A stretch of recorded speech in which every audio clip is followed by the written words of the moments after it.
এটা তো একটা মানে একটা একটা একটা ফ্রেশ একটা হাওয়া বাংলা সিনেমার জন্য নিয়ে আসা এবং বাংলা সিনেমার এই খবরটা সারা ভারতবর্ষের কাছে পৌঁছলো, যেখানে একটা প্ল্যাটফর্মে 18টা সিনেমা আসে, বিরাট ঘটনা।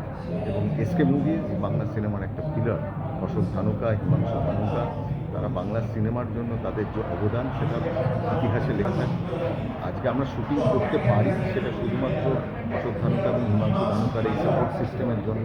আমাদের মেকআপ ম্যান, ক্যামেরা, এডিট সেটা এভরিথিং সেটা অশোকদার জন্য এবং হিমাংশুদার জন্য। তারা সিনেমাকে ভালোবেসেছেন এবং সিনেমাকে ভালোবেসে সব কিছু তৈরি করছে।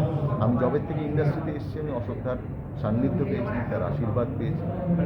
আমি মনে প্রাণে চাই যে এই 18টা সিনেমায় ব্লকবাস্টার। একদম। আর এই যে ব্লকবাস্টারের কথা বললে, বহুরূপী তো বক্স অফিসে ব্যাংক ডাকাতি করে আজ ফেলেছে। বহুরূপীর কোনো কথা না, না, আজ শুধুমাত্র সেটা এসকে মুভিজের ওটা কথা। ধরেই বলছি, তার সাথে এই যে 18টা ছবি, বাংলা ছবির লক্ষ্মী লাভ হবে। একদম তাই। আমার আমি চাই এসকে মুভিজের 18টা সিনেমায় একদম মন ভরে যাক দর্শকের। Thank you.